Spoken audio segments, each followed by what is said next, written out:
umuryango wawe umuryango eme uvuze ibiryo ndanabishaka ahubwo wamugana abantu babyare bakeya bajye barya bahage bati reka nta makiyaje dushaka nta maherena reka ntabwo uzambara agapantaro wigire kuri moto reka umusatsi ntuzawudefiriza ntuzashyiramo agatuta reka ubwo ndi kuvugira abamama nibo w'Imana uri ugaragara muri buriya buhanuzi ararondora rero hariya muri hariya madini haba hahishwemo byinshi haleluya bonanye bahita wumva nzivuze ntabwo ndandikaho ibiganza igitangaza kigakoreka niyo mvuye ntabwo ndi umujyanama w'ubuzima ibyo mukora nibyo mudakora nibyo mwirengagiza gukora byose birandikwa muraho.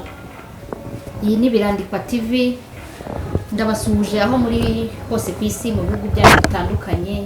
Basuhuza ndi Uwamariya Aimee Shadia nkuko bisanzwe.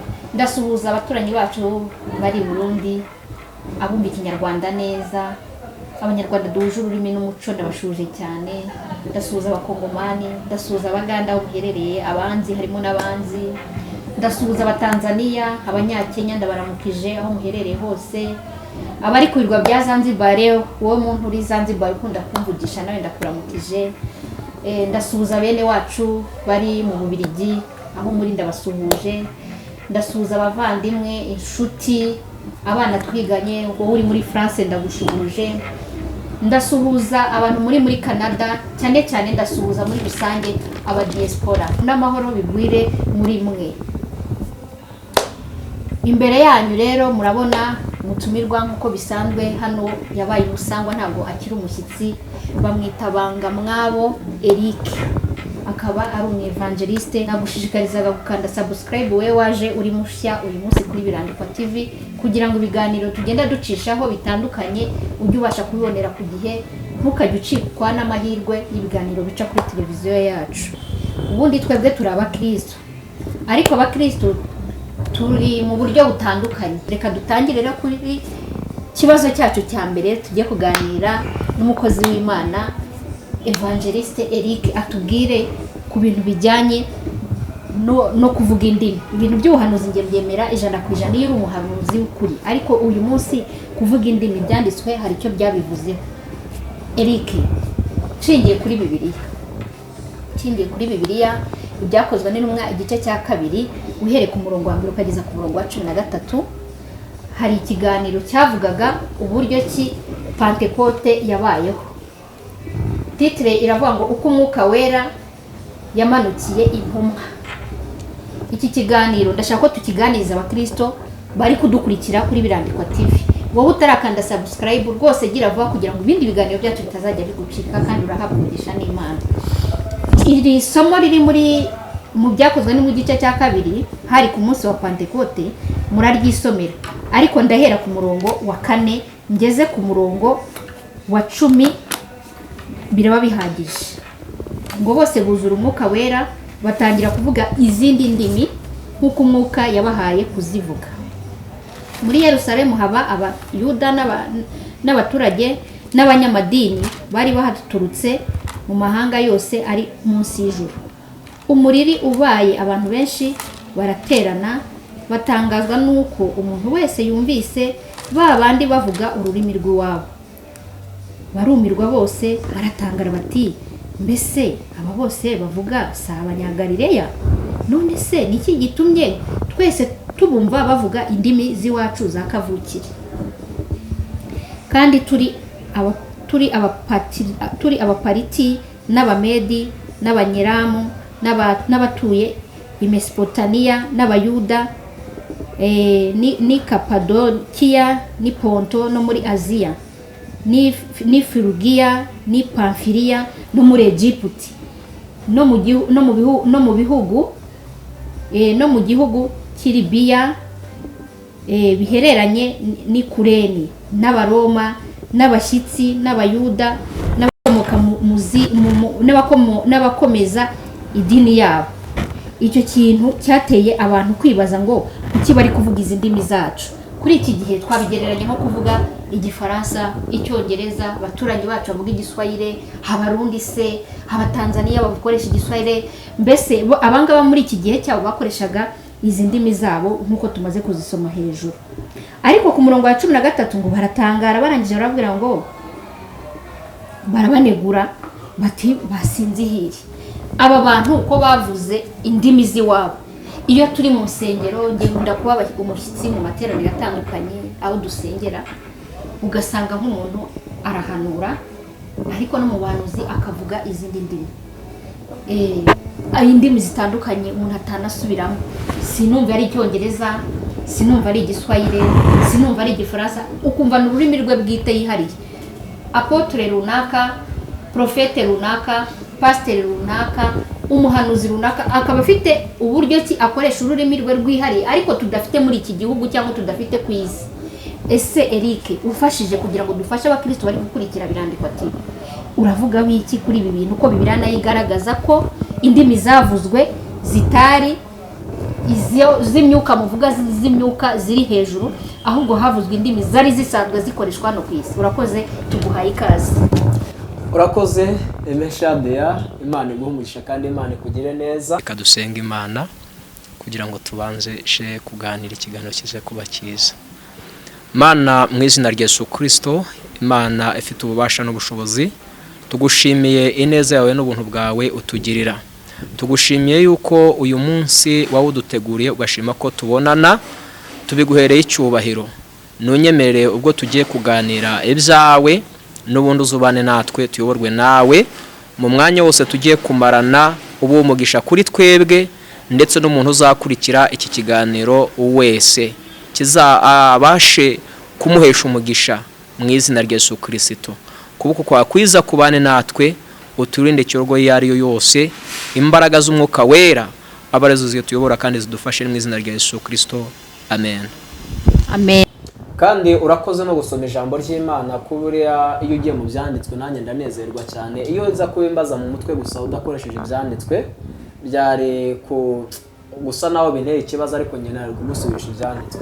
Mbere na byose izo ndimi wibazaho wowe ubwawe, ziriya ndimi wibaza ukavuga ko atari igifaransa, atari icyongereza, atari ikilatini ndetse n'izindi, ariko hariya Bibiliya nubwo ivuze yuko ziriya ndimi zari indimi abantu bamwe na bamwe bumvaga, ariko biri tugiye ko indimi zaje kuri bari abantu zaturutse mu ijuru, kandi ngo zari indimi z'umuriro ziturutse mu ijuru. Rero bari abantu abapotre n'abahanuzi basanzwe, abo twita abahanuzi batoya, ndetse bamwe munapinga, bariya indimi baba bavuga nizo mu ijuru kandi baba bahawe n'Imana, ni indimi zaturutse mu ijuru. Twabibwirwa n'iki ko ntawe uzisemura ubuhari?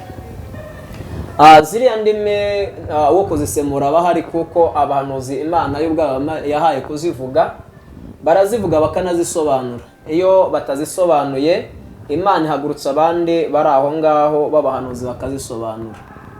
Umuhanuzi umwe ashobora kuvuga mu ndimi, kandi umbwiye ko ujya uba umushyitsi mu matorero atandukanye kumva bavuga izo ndimi, uzumva ubu nanjye wajya kumva ndazivuza. Haleluya. Ubu nanjye wahita wumva nzivuza. Ntabwo nabatuburira, njye ntabwo ndi umutubuzi, ariko ninzivuga ndanazisobanura mu izina rya Yesu Kristo. Iyo umuhanuzi rero avuze mu rurimi rutumvikana, akurikiza akavuga n'icyo Imana yashatse kuvugana n'abo bantu. Iyo avuze mu ndimi gusa, iyo hatabonetse uzisobanura, nibwo hashobora kuba ikibazo. Ubwo birumvikana ko izo ndimi abakristo mutazongera kujya muzigiraho iki impungenge. Birumvikana ko izo ndimi ari indimi zo mu ijuru, ariko zifite zahawe ba nyirazo. Ariko se Bibiliya nanone mu Bakore n'igice cya 13 ari nabyo usanga yenda nk'amadini runaka ashingiraho, avuga ko igihe ino Bibiliya yandikwaga, ubuhanuzi kuvuga izo ndimi byose byagombaga guhagarara. Riri mu Bakore n'igice cya 13 umurongo w'umunani yenda tuwuhere uvuga ngo urukundo ntabwo ruzashira, guhanura kuzarangizwa no kuvuga izindi ndimi kuzagira iherezo, ubwenge nabwo kuzakurwaho. Uko tumenyaho igice kandi duhanuraho igice, ariko ubwo igishyitse rwose kizasohora bya bindi bidashyitse bizakurwaho. Hari idini rimwe rikunda kuvuga iri jambo rivuga ko igishyitse igihe kizaba cyaraje, ibidashyitse bizakurwa. Akaba ariyo mpamvu usanga hari amadini runaka ntagiye gutunga agatoki atemera buno buhanuzi cyangwa se kuvuga indimi, kubera ko igishyitse bavuga ko ari Bibiliya. Urabyumva ute? Wabasobanurira ute abo bantu batizera abantu bavuga izo ndimi cyangwa bavuga ubwo buhanuzi? Wabasobanurira ute kugira ngo wumve icyo kintu? Kuko hari abantu usanga bafashe Imana bayiha kategori hamwe, ahandi bayigira inyantege nke kwidashoboye. Bati Imana irumva, abandi Imana irareba, yewe n'ukuboko kwayo ni kwaheze ngo kwe gukora ibitangaza, n'ugutwi kwayo kurahari. Ariko ugasanga kuko Imana yavuze, bafashe n'itorero rimwe bakaryita ngo ni kwa Mana ivuga, ngo hari Imana ivuga. Kubera iki? Ntabwo bo bari bumva umwuka wera, ntabwo bari bumva izo ndimi, ntabwo bari babona ubwo buhanuzi cyangwa se amayerekwa. Ugasanga bo bamaze kugira aho bakumira Imana, kandi Imana idafite ubumuga ubwo aribwo bwose. Fasha aba bakristo nabo babashe gusobanukirwa, ese koko ibi bintu tubigenderemo gute nk'abakristo? Urakoze cyane. Imana yamuhari guha umugisha bari abantu bahakana ubuhanuzi n'ibitangaza, bakavuga ngo umuhanuzi mukuru ni Bibiliya.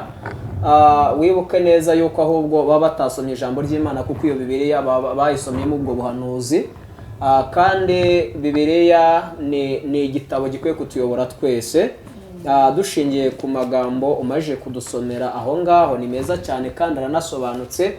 Rero itorero ryose ryizera Kristo rikwiye kubamo ziriya mpano zose: gusoma ijambo ry'Imana, ubuhanuzi, na apotre bavugaga bakabamo, ndetse n'abashumba bashumbye bayoboye amatorero, ndetse n'abigisha b'ijambo ry'Imana n'abavuga ubutumwa bwiza. Ibyo tubisanga mu gitabo cy'Abaefeso igice cyaho cya 4 ku murongo wenda wa 10 kugeza ku wa 11, aho bavuga yuko wazamutse ari nawe wamanutse ajya hejuru y'amajuru kugira ngo asohoze byose. Gusohoza byose ni ibiki? Byari kugira ngo asohoze za mpano zari zarahanuwe. Ubundi ziriya mpano wavuze na ziriya ndimi zagaragaye ku munsi wa Pentecote, hariya wadusomeye mu gitabo cy'ibyakozwe n'intumwa mu gice cyaho cya 2. Biriya byari byarahanuwe, Imana yari yarasezeranyije abantu kera cyane mbere yuko Kristo aza, binyuze mu kanwa k'umuhanuzi Yoweri, aho tubisoma mu gice cy'igitabo cya 3 cya Yoweri uhere ku murongo wa 1. Naho Paulo yabisubiyemo avuga ngo mu minsi izaza nzasuka umwuka wanjye ku bantu bose. Bango guhanura n'iby'abantu bose, ubwo nawe utahanuraga cyangwa utavugaga mu ndimi cyangwa utakoreshwaga bitangaza, uyu munsi wa none ugira impano y'Imana usaba. Rero byari ibintu byasezeranyijwe. Impano ni ibyasezeranyijwe kugira ngo bifashe itorero. Ikigira itorero ni iki rero? Itorero rigizwe n'ibyiciro 5, nk'uko umubiri wawe ugize ibice ufite ibice biwugize kugira ngo ubeho. Ntabwo wagira umutwe wonyine ngo ubashe kubaho, ntiwagira amaguru yonyine ngo ubeho. Rero ziriya mpano zose ubona mu itorero z'ibitangaza, guhanura ndetse n'ibindi, ni impano zigize itorero nyirizina. Mu Baefeso rero nakubwiye haravuga ngo amaje kugera hejuru y'amajuru amanura impano, bamwe abakuba intumwa, abandi abahanuzi, ari nabo kenshi tubona bakunda kuvuga mu ndimi, abandi abagira kuba bavuga ubutumwa bwiza bwa Kristo, abandi abaha kuba abashumba b'amatorero, abandi abakuba bigisha. Ngo iryo ni ryo torero ryuzuye, nk'uko nanone twakongera kubisanga mu Baroma mu gice cya 5 ku murongo wenda wa 5 no 6, naho twakongera kubona uburyo ingingo zitari zimwe zishobora kubaka umubiri umwe. Rero ziriya mpano zose nizo zigize itorero. Itorero ahubwo ziritemera izo mpano zombi rirasenga igice, ntabwo ryuzuye nk'uko Imana ibishaka, ahubwo ryakumereye umwuka w'Imana kandi rifuka ko riwufite. Bivuga ngo hari umuryango ryafunze. Ahubwo navuga ngo amatoro n'abashumba banyumva bahagaritse impano zimwe, ndetse bakigisha n'abakristo babo ko hari impano zitemewe, ko abavuga ko Imana ivuga, abatari Imana ivuga, ahubwo bahinduye umunsi none basomere abakristo neza ko izo mpano zose zigomba gukora mu itorero, kuko niba umuntu yagiye n'ibitangaza, umuntu niba agiye mu rusengero arwaye agomba gukira. Yego ntabwo ari ukwirukanwa, agomba gukira. Niba waje kwa Yesu urwaye, genda wakize, igitangaza gikoreke mu izina rya Yesu Kristo. Niba wagiye mu rusengero, Imana igomba kuvuga ku byawe. Ijambo ry'Imana mu gitabo cy'umuhanuzi Yesaya ritubuza kujya kuraguza, kuraguza no gushikisha. Ndagira ngo nibiba ngombwa tuhasome wumva ahubwo ko Imana ariyo yishaka yuko ubwo buhanuzi bugaragara mu nsengero kugira abantu bamenye icyerekezo cy'aho bagiye kuraguza no guterekera no gushikisha. Iryo jambo ndumva wari dusomera. Imana turibujije gushikisha abapfumu banwegera ngo bakongorera, ahubwo ngo bashake Imana abariyo babaza ibyabo. Rero umuntu kuba agiye mu rusengero, Imana ikavuga ikamubwira kubye. Yesaya igice cyaho cya 8 umurongo wa 19 hadusomere wumva impano y'ubuhanuzi, impano ugomba kuba mu rusengero. Impamvu Imana ivugana n'abantu baje, ntabwo ishaka Imana ishaka abapfumu aribo bavuga. Kandi niba babwira ngo nimushake abashitsi mubashikishe, mushake n'abapfumu banwigira bakongorera. Mbese abantu ntibari bakwiriye gushaka Imana yabo bakaba ariyo babaza? Mbese iby'abazima byabazwa abapfuye? Urakoze cyane. Ngiyo impamvu nyamukuru ubuhanuzi rero bugombye kugaragara mu rusengero, nuko iby'abazima bitakwiye kujya kubazwa abapfuye, kuko nabo batabizi. Ariko Kristo yarapfuye arazuka, kandi wamanuye ubwo buhanuzi n'izo ndimi kugira ngo we amenyeshe abantu ibizaba. Rero iyo niyo ntego nyamukuru y'ubuhanuzi, ni ukugira ngo abantu bamenye ibizaba. Imana y'amahoro iguhe umugisha. Kiliziya Gatolika harimo n'abakarisomatike, njya mbona iyo twagiye ahantu mu butayu, njya mbona basenga bakagira izo mpano zo guhanura, ariko nabaganiriza nkababwira ariko se gute? Bati itorero ryacu ntiribyemera, idini Gatolika ntibitwemerera. Nyamara twaba turi mu butayu ahantu runaka bagahanura, bakwerekwa, bakavuga izindi ndimi, bikantera ikibazo. Kiliziya Gatolika uyibona ute? Ubivugaho iki uyitegereje bya birabiri? Urakoze cyane. Imana y'amahoro iguhe umugisha. Nta nubwo ari abakarisomatike gusa, n'abapadiri bagenzi bamwe impano barazifite ziri gukora ibyo bitangaza, ahubwo batwikiriwe n'umwijima w'idini niwo utuma badahanura. Idini ryari abatwikira, umwijima w'idini barabatwikiriye. Ahubwo abapadiri nabo bafite izo mpano, nibagera ikirenge mu cye bakore ibyo atakoze. Naho bamwe izo mpano bamwe barazifite, bamwe barazifite, ariko ntabwo bashaka kuzigaragaza ngo bazishyire ku mugaragaro kugira ngo bakomeze imigenzo y'idini yabo. Bakomeje imigenzo y'idini yabo, ariko ntabwo bakomeje imigenzo y'Imana. Cyane yuko hano muri telefone yanjye mfitemo Bibiliya ntagatifu. Ntabwo Bibiliya ntagatifu nayizanye hano, mfite Bibiliya yera, ariko noyo twasoma muri Bibiliya ntagatifu wasanga amagambo usomye yo kuvuga mu ndimi nshya, naho muri Bibiliya ntagatifu yaba arimo. Kuki bakumira abantu se ugasanga babikora bihishe? Si bo bonyine, yenda n'ayandi madini arahari akumira abantu, ugasanga barihishe. Impamvu imwe, ndagira mbanze nkubwire impamvu imwe bakumira ubuhanuzi n'izo mpano z'ibitangaza, n'urwego ubwabo bwo gutinya. Mbene na mbere usoma mu byakozwe n'intumwa watubwiye neza ko indimi z'umwuka zamanutse zari iz'umuriro. Rero ndagira mbanze nkubwiye ko buriya ari ubuhanuzi nyine bw'umuriro, kandi murabizi ko umuriro uratwika. Rero iyo umuriro uje byanze bikunze, ahari umwijima haragaragara, umwijima utunga umucyo ukaboneka. Rero cyane reka mvuge ku mpano y'ubuhanuzi cyane, na ziriya ndimi, umwuka w'Imana ugaragara muri buriya buhanuzi ararondora. Rero hariya muri ariya madini haba hahishwemo byinshi cyane. Hejuru muri pastorale haba hahishwemo byinshi. Ni naho hava gukumira ubwo buhanuzi kugira ngo budatangirwamo. Kubera icyo umwuka w'Imana wiyaje ntabwo aguhishira, kuko uri umunyacyubahiro, abakoze isoni. Rero bo ubwabo bakumira kubera ibyo bakora, kugira ngo badatangarizwa hagati hehe mu materaniro. Rero nicyo baba bashaka, kugira abantu batamenya ukuri, barangiza bakabavaho. mu by'ukuri babikora kugira ngo bireherezeho abantu batabamenya. Mbese nibo Yesu yavuze ngo bagira gute bambara uruhu rw'intama nyamara imbere ari amasega agize gute aryana. Ntabwo Yesu arya ruswa. Rero kuriya Yesu ataryaga ruswa, n'umuhanuzi w'ukuri nawe ntarya ruswa, agutangariza ahangaha n'ahangaha agutangariza, nta kuri kamera hadutangariza. Urabona iri tara uburyo ryatumuritse, iyo umwuka w'Imana weje niko amurika. Rero bari abantu nabo baba bahisha ukuri ku bintu byinshi. Tugiye kuvuga rero kuri ya ngingo ya kabiri yacu, urumva ko bamwe mu by'ukuri abakristo baboneza urubyaro. Ese kuboneza urubyaro ni icyaha? Watubwira ngo iki rwose Pst Eric, tuguhaye ikaze. Urakoze cyane, Imana iguhe umugisha.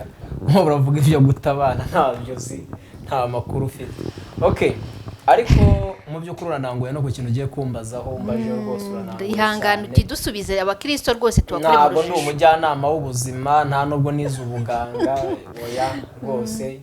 Niyo mvuye nje ndamburaho ikiganza mu izina rya Yesu Kristo bigata bikoreka. Amen. Rero iby'inshinge n'ibinini n'ibiki ntabyo nzi.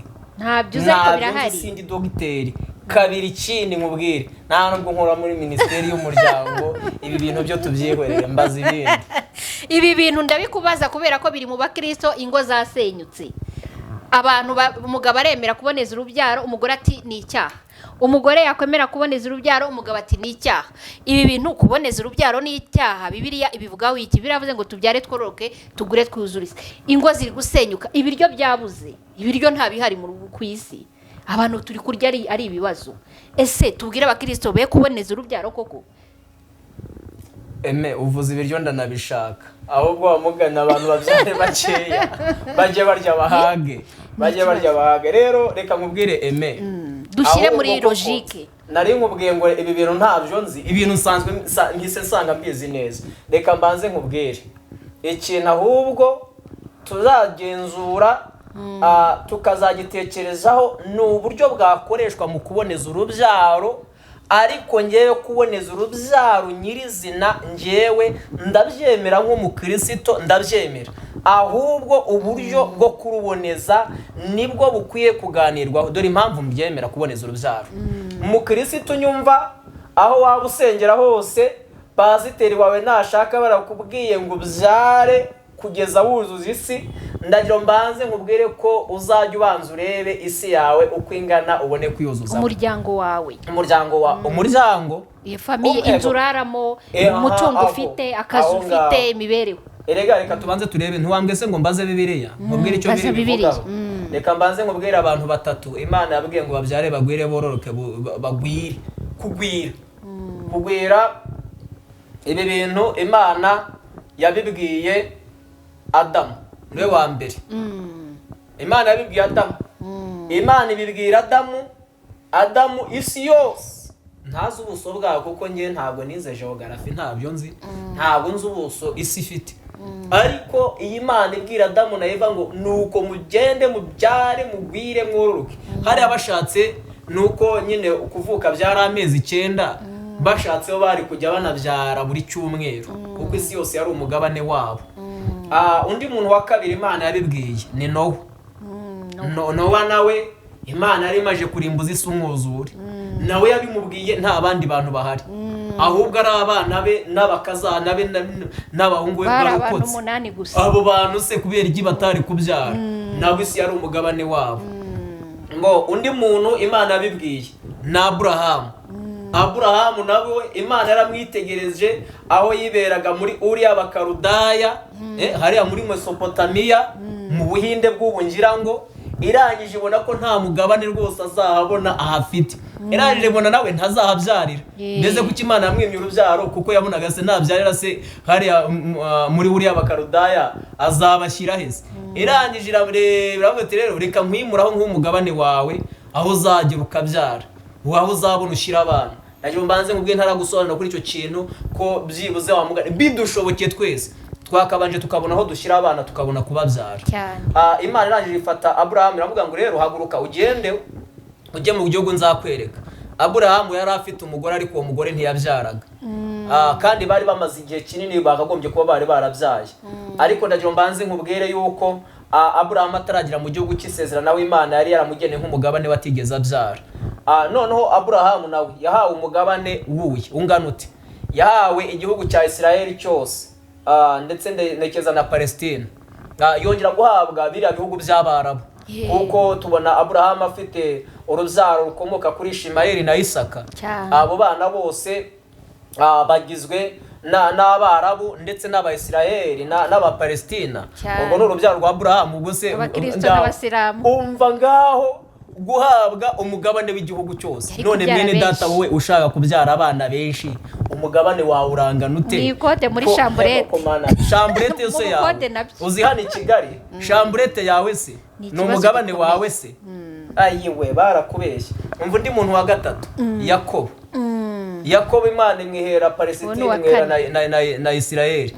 Ubwo se igihugu cyose nawe igihugu cyose.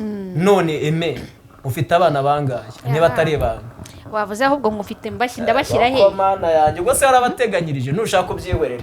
Rero buri mukristo wese yagombye kubanza akamenya umugabane afite, yarangiza akamenya uko abyara. Ikindi cya kabiri nakongera nkakubwira, wibuke neza muri Zaburi ya 37 ku murongo wa 25 Dawidi yavuze neza aravuga ngo nari umusore none ndashaje, ariko sinari nabona umukiranutsi yicwa n'inzara cyangwa urubyaro rwe ngo rusabirize. Bivuga ngo yo mukristo wita umukiranutsi niba urubyaro rwawe rurimo gusabiriza cyangwa rwishwe n'inzara, bivuga ngo byanze bikunze nturi n'umukiranutsi cyane, arimo aragusha umukiranutsi bwawe urimo urabwibeshaho. Icyo gihe rwose wataye umurongo. Rero gerageza, ahubwo nibyo nambura kuvuga ngo turiga ku bundi buryo. Ikindi biri tubwira muri Yesaya mu gice cyaho cya gatatu ku murongo w'10 akavuga ngo nimuvuge ko abakiranutsi bazagubwa neza, bakabeshwa no kwizera kandi bagatungwa n'imirimo y'intoki z'amaboko yabo. Rero uyu munsi wa none ntabwo umukristo ufite abana baburaye, bananiwe kwiga, babuze aho baba, ntabwo aguwe neza rwose. Ndabarahiye bene da cyane Abanyafurika, ni ukuri rwose oya ntabasenga ntabwo tuguwe neza. Igihe abana bacu bitameze neza natwe bitameze neza, ntituguwe neza kandi ngo turi abakiranutsi tuzagubwa neza. Rero ndagira mbanze nkubwire, niba ushaka kugubwa neza nuko abana bawe bameze neza, umuryango wawe umeze neza. Ikindi ngo bazatungwa n'imirimo y'amaboko yabo. Kwizera bikubeshaho, ariko ibyo gutunga biva mu mirimo y'intoki z'amaboko yabo. Rero niba mu biganza byawe nta mugisha uravamo kugira ubashe kubona ibigutunga biguhagije, boneza urubyaro, ahubwo sinzi uburyo uraza kurubonezamo. Ibyo nibyo ntazi. Ngewe ndumva uburyo umuntu arubonezamo bakwifashisha Bibiliya. Bibiliya iri mu buryo bwiza bunonoseye ngo umugabo n'umugore, ntago mvuze bamwe batera ibiraka cyangwa baca ku ruhande kubera imibiri yabananiye, sibyo, cyangwa se nanjye yatunaniye nanjye nishyiremo. Ni ukuvuga ngo wowe musore ufite umugore wawe mwarashyingiranywe, wowe mu mama, wowe mu papa mubana n'umugabo mu nzu, numva inama nge nabagira yabishingiye kuri Bibiliya. Hahandi bavuga mu Bakorino ngo mujye muhana igihe mwumvikane. Nimba umumama ari mu burumbuke nabiganiriza umugabo we bahana igihe. Ese bwo ntibaboneje urubyarura nimba bahanye igihe umwe akihanganira undi? Murakoze cyane, Imana ibahe umugisha. Ubivuze neza. Ndumva ayo magambo ari mu Bakorino ba mbere igice cya 7 umurongo wa 5 avuga yuko bakadusomera nta kibazo. Haranditswe ngo ntimukimane keretse ahari mwabisezeranyeho igihe, kugira ngo mubone uburyo bwo gusenga kandi mwongere guhura Satani atarabageregeresha iruba ry'imibiri yanyu. Urumva ko habamo guhana iki igihe. Urakoze cyane kubwira isomo ryiza uduhaye. Imana iguha umugisha. Rero urumva ko icyo gihe mu kuboneza urubyaro abantu bakagombye kubiganiraho, bakabyumvikanaho, bakabanza bakareba ibyo batunze, ikinyejana turimo ko cyitwaye, barangiza bakabiganiraho. Ikindi cya kabiri nanone ntabwo bakakwiye niba wari umugore n'umugabo babana buri munsi, ntabwo bakakwiye kugira ari nk'iry'abasore, bagombye kwihanganirana muri cya gihe cy'uburumbuke, nyine bakihanganirana bakaba babivuyeho. Gusa biriva ngo ntibakimane, ariko ngo babiganireho. Niba ari mu gihe cy'uburumbuke nibabiganireho. Ndumva ari uburyo bwiza nanone umukristo yakoresha. Ikindi nanone agahunga irari, ntagire irari rya gisore ngo rimutere gushyuhashyuha, oya, kuko Pawulo nawe yabwiye Timoteyo muri Timoteyo igice cya 2 umurongo wa 22 aramubwira ngo uhunge irari rya gisore. Rero ubwo niba uri umugabo kunga irari rya gisore, wigira irari nk'iry'abasore, umugore n'uwawe rwose igihe cy'uburumbuke nikigera, wigira irari rya gisore, mubiganireho, murebe icyerekezo murimo, mwe kubyaragura, mubanze mubare ibyo mutunze n'ibyo muzabatungisha. Imana igumugisha. Ni ukuri nawe Imana igumugisha urakoze. Reka dusoreze kuri iki kiganiro rero cya nyuma cyo kujarajara mu madini. Aimee nabaye umudivantiste, n'abamusilamu, nabaye umuhamya wa Yehova, nabaye munyagatulika, amadini yose nayajarajaye. Ese pastor ko atari ngenye ari abantu benshi bagiye bajarajara mu madini, ibintu byarabayobeye, sibyo? Cyangwa se ugasanga idini ririmo rirambangamira.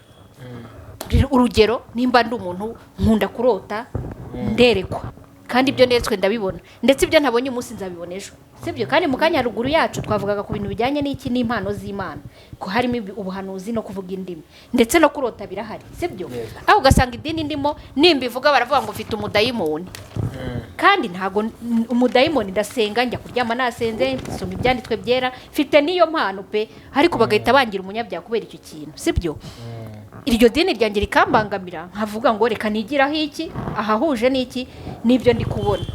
Noneho naho nagerayo bati reka nta makiyaje dushaka, nta maherena, reka ntabwo uzambara agapantaro wigire kuri moto, reka umusatsi ntuzawudefiriza, ntuzashyiramo agatuta.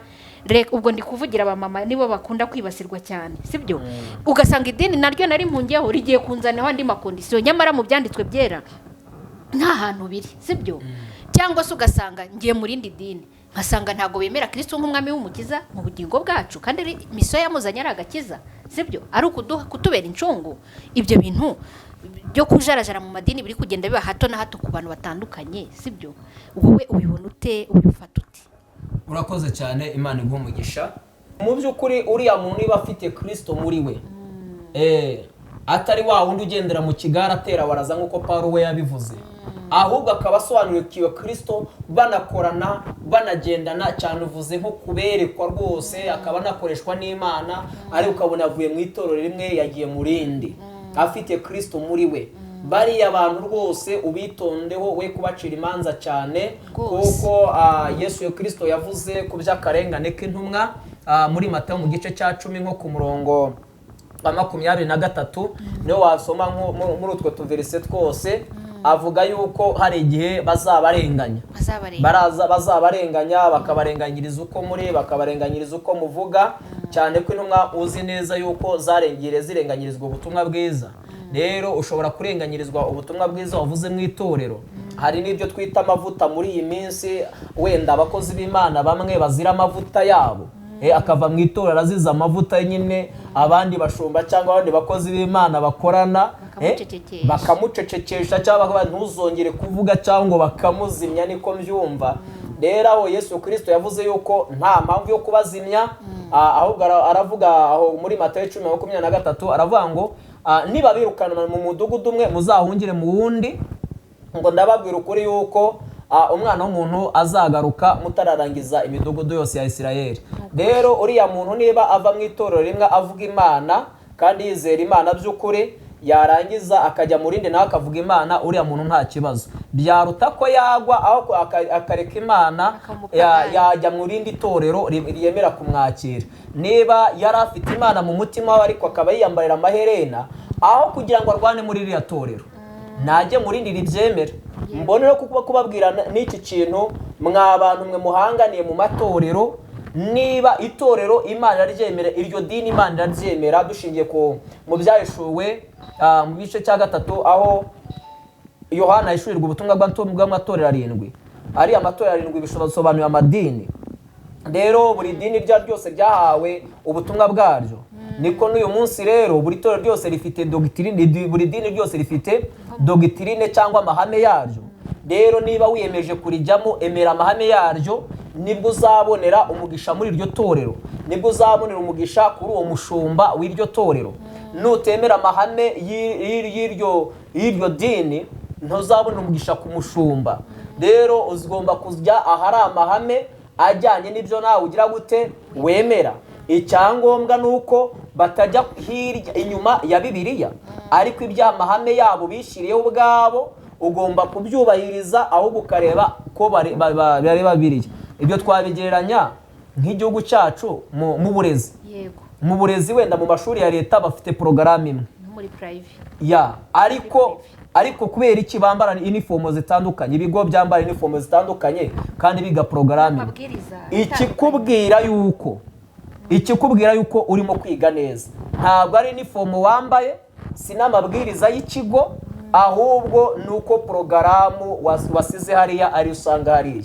N'ahandi rero kuva mu itorero ukajya mu rindi ntibivuga ko waguye, ntibivuga ko wabaye n'inzererezi, nta nubwo bivuga ko wajarajaye, ahubwo biterwa n'ikiguhagurukije, kandi ikindi nuko Kristo wari ufite akiri muri wowe. Imana igumugisha. Urakoze cyane. Nanjye none nafasha aba bantu bameze batyo muri Bibiliya mu byakozwe n'intumwa igice cya 17 umurongo 24 hari aho Imana yavuze ngo ntiri mu nsengero zubatswe n'amaboko y'abana b'abantu, ngo se muzanyubakira nzuki, muri Yesaya 66 umurongo wa mbere, muzanyubakira nzuki. Bivuze ngo rero wowe uri mu itorero wigusha mugenzi wawe ugambiriye kumukomeretsa, siyo nama wabagira?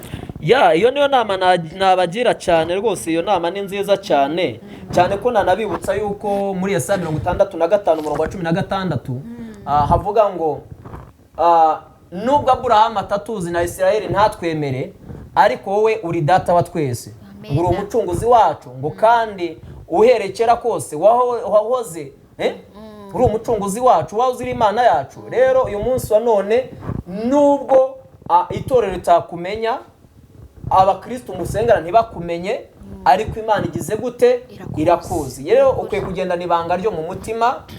Icyangombwa nuko uri kumwe n'Imana yawe, ariko niba bavuye mu itorero rimwe ukajya mu rindi nta kibazo. Nta kibazo rwose, kuko n'ijambo ry'Imana mu byashobora kuvuga ngo niba udakonje ntunabire ngiye kukuruka. Ariko umuntu wavuye mu itorero akava mujya mu rindi ntabwo ari inzererezi. Nukuri pe murakoze. Ndetse nabafashisha isomo riri mu rwambere rw'abakori n'igice cya 6 umurongo wa 15. Imibiri yacu ni insengero z'umwuka wera uri muri twe. Hari igihe wajya muri izo nsengero, hari igihe wagira adresse muri izo nsengero, ariko Yesu ntabakubona, Yesu ntabakuzi. Rero umubiri wanjye ni rwo rusengero nyakuri. Dufate neza ahubwo imibiri yacu twitwara neza. Nibyo muri aya matorero turimo harimo abahanuzi b'ibinyoma, hari n'abavuga indimi z'ibinyoma, ariko Yesu yaravuze ngo tureke iki? Urukungu n'amasaka bikurane. Siko bimeze Pst Eric? Muri make rero twe guca imanza, dutegereze Kristo wenyine, kuko turaba Kristo. Mugira amahoro y'Imana. Rero wowe utarakanda subscribe nagushishikariza gukanda subscribe, kuko ubutaha hazaza ikindi kiganiro gishishikaje, cyangwa hasi muri comment tubwire ngo mutubwire kuri no topic, turebe icyo Bibiliya ibivugaho, nicyo tubereyeho ahangaha kuri Birandikwa TV. Kandi ndagushimiye cyane wowe wahisemo Birandikwa TV. Mugira amahoro y'Imana, Imana ibahe umugisha. Reka dusoze dusenga. Mana ishobora byose, twongeye gushimira no guhimbaza kubw'ijambo ryawe. Nunyemerere ubutumwa bwiza bw'ubwami bwo